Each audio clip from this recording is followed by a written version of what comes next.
Hey guys, welcome back again to another video. Part 2 of our auto tuning session on the 2018 Sport Glide here. As you can see, I am right in front of the Litchfield Route 66 Welcome Center Museum. That is going to be coming in a future video. I'm going to be doing a little Route 66 series that's going to start in this town and make its way south, I don't know, 20, 30 miles or so to show you guys some cool locations in this area. I mean, and right there is, it's another one I can mention, the Ariston Cafe. Very old, very historic restaurant there. Really good food too. And U-Belt's Bakery is right there as well. I mean, that's famous for this on this road as well. But we've done 2 sessions already. You know, we stopped at the fuel station, the old Soulsby station in Mount Olive. We did the one tune. We applied those values. And then I rode here, did another auto tune session, and we applied those values. But now we are going to hop on the Interstate and learn some values for the higher RPMs in those 5 and 6 gear ranges. So I'm really excited because we've learned a lot. I mean, if you look at the map, we've learned a lot of values so far, and it's been a good session. The bike's actually running pretty good. Oh, there go a bunch of bikes right now. They know what's up.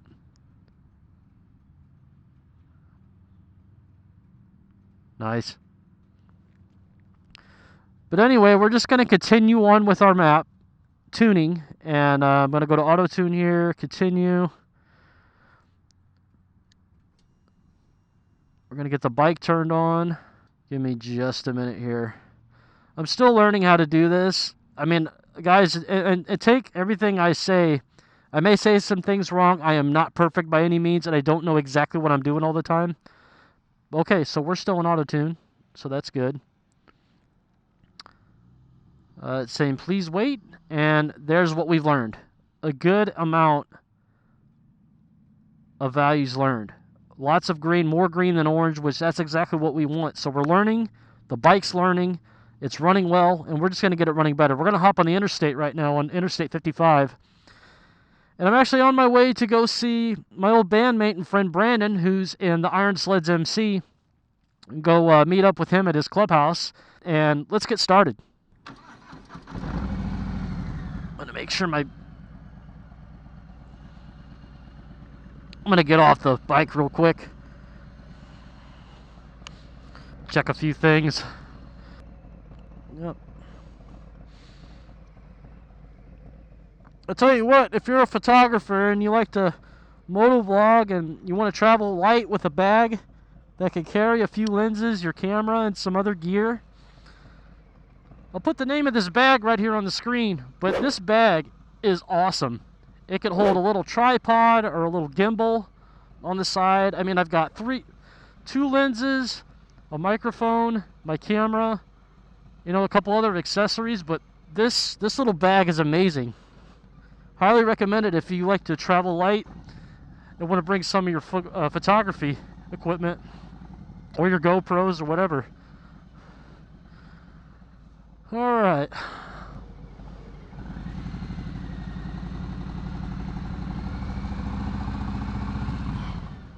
So yeah, the Kuryakyn mini boards, man, these things are no joke. They're great. And I will recommend them to you. I'll put a link in the description below, but they're comfy. I may make a couple adjustments on the tilt of them. I may get them a little more this way. But so far, they're great. More comfortable than the stock pegs. The bike sounds pretty good idling, so far everything's been good with this auto tune. I've been really happy with it. This dead cat's really tickling my mustache and my lip. Like I was gagging a couple times. The thing looks like a damn werewolf bush. It's been a while since I've been on the interstate. I'm kind of looking forward to this. There's another bike, man.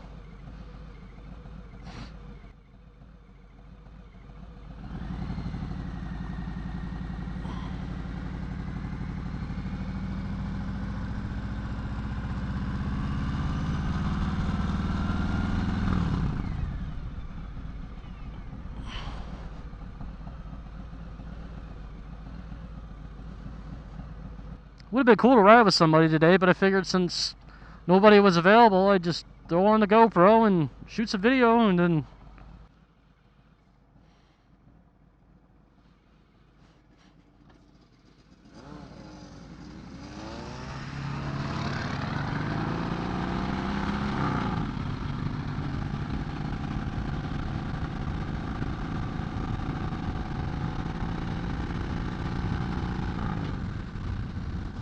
Alright, like I said, I've been on the interstate a couple of times on this bike. There's no really need unless I'm really in a hurry to get somewhere, which I kind of am, but I really want to learn some more values for our Autotune session. This will be the third one. We haven't really blown through that much gas, so learning this much this quick is probably a good thing. We've done a lot of different riding. We've done in town, we've done highway, and now we're going to do some interstate, so we should have some more population in the cells, and should be good. I'm looking forward to it. Hopefully that hat holds still. I brought that for Brandon, but it should be fine. It's stuffed in there pretty good. I just hope it's not bent to shit or anything.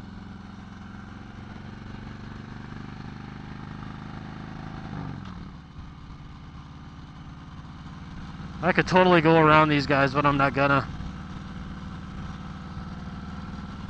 Make sure this is on there sturdy. You're on there sturdy. Alright, let's do some interstate riding.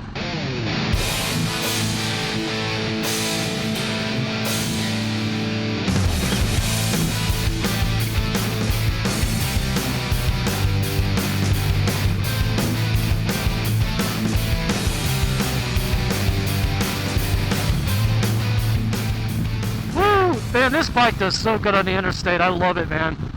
If you guys are even thinking about owning a Sport Glide, go do it. Man, this bike does it all. City, small town, interstate, highway, this bike can do it all. Alright, we're going to get up at 6th gear. Alright, we're doing about 75 now. Yeah, look at that. We're learning more. It's starting to make its way over to the right with all the learned values. Yeah, and I had no idea what was going on with that Sporty when I tried auto-tuning it. Because I had Vance Hines pipes on it and a high-flow air cleaner, and I just started running that damn thing, and it just sputtered and died every time I tried giving it some throttle. I mean, I gave it a lot of throttle too. And I was like, you know what? This was right during a morning commute, so I was late getting to work because I had to reflash my bike back to the original map I had it on. It just did not work. This started right up because the base map was what Vance and Hines wanted me to start with. I've been noticing a little more diesel pop when I got to the slower speeds, but that's not a big deal. I mean, a lot of that's gone away. You know, since the bike's been learning, getting all these green values, it's kind of been, I guess, making adjustments. But I'd love to get up into some higher speeds, but I just know I've already seen 2 cops with people pulled over, and it's probably, you know, it's beginning or the end of the month right now, and I don't know if it's quota season or not, but I'm not going to risk it. I'm just going to enjoy this ride.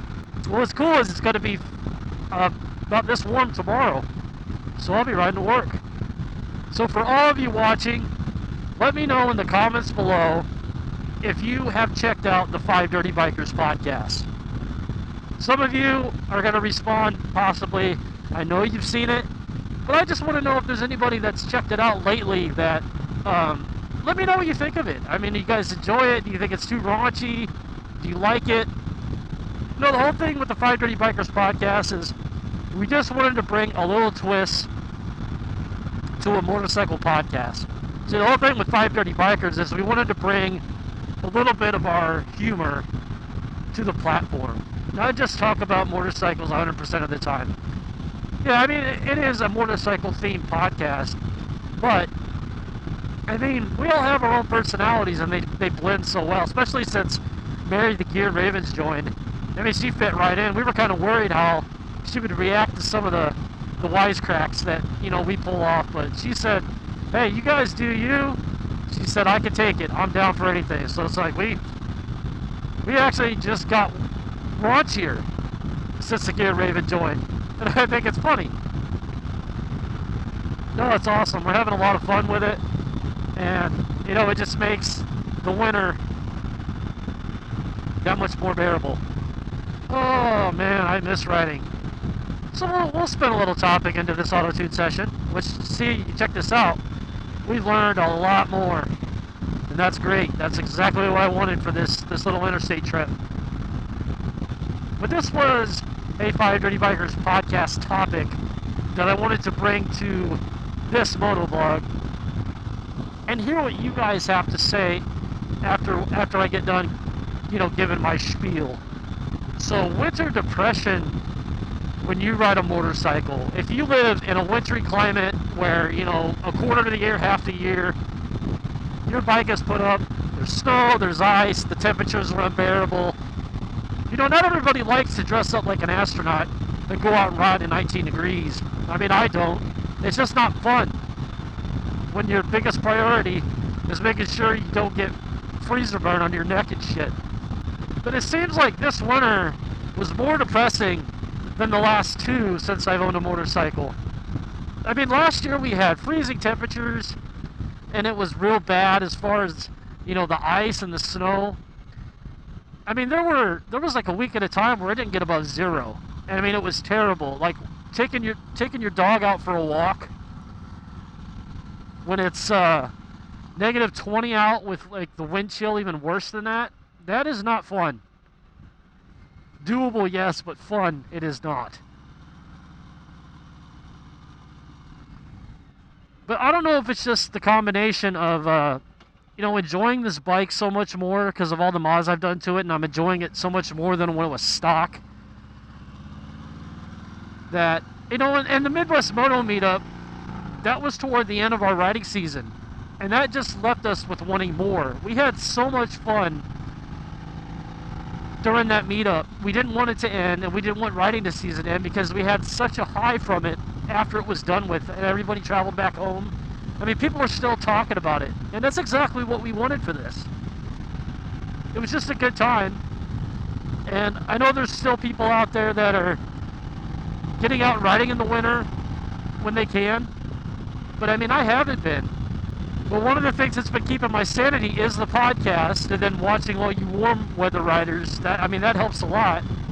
I mean, it seems like my time to watch YouTube is deplenished like greatly, you know, since last year, 2 years ago. But yeah, it helps a ton when we can at least see that people are riding and having fun with it while we're snowed up here in the Midwest. But I mean, this is great. February 2nd, Groundhog Day. Tony Phil saw his shadow, and look, there's no snow on the ground. The roads are great. The weather's fair, and I'm out riding. I'm out enjoying myself right now, and I'm taking it all in because I love riding this motorcycle. It's just so much fun. But if you're up here in the cold or even colder, more north than me, how are you handling the off season? Is it tearing you up?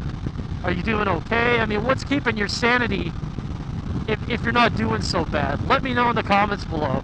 I always want to hear what you guys have to say because you're a big part of this channel. And I want to say thank you at the same time because we just hit 2,000 subscribers over just this past weekend, and that's awesome. You know, there was a time where I didn't think this channel was going anywhere, and just to hit 2,000 subscribers, you know, that I'm so thankful for that. Thank you guys so much. Now, a lot of you guys that came to the meetup are going to recognize this road because this is where we turned off of Route 66 and started headed towards Campsville to take the ferry over, which is probably another 40 minutes that way. And I can't wait for MMM 2020. We've already got a bunch of stuff going on for this. Man, the sponsors already, we got some new sponsors, we got some old sponsors, and we've got some, like, oh my god, I can't believe they're going to help out at the event this year. But yeah, MMM 2020 is going to be in Louisville, Kentucky this year, Tony Cox's neck of the woods, and we've got this whole thing set up with Bluegrass Harley-Davidson there in the Louisville area to have an event on Saturday. They're actually going to throw an event for us. So they're talking live music, maybe a live band or a DJ. You know, we're going to have giveaways. We're going to do a live podcast, Five Dirty Bikers, from the Harley-Davidson dealership, so that should be fun. There's a White Castle like a mile away, so I can't wait for that. The whole Five Dirty Biker crew is going to indulge in the White Castles at the same time. Oh, we even got an idea for our very own Five Dirty slider. Now, the Five Dirty slider that we decided on was going to be bun, and then like on every slider you have your onion and your pickle, and then cheese, meat patty, cheese, chicken, and then the bottom bun. That will be the dirty slider.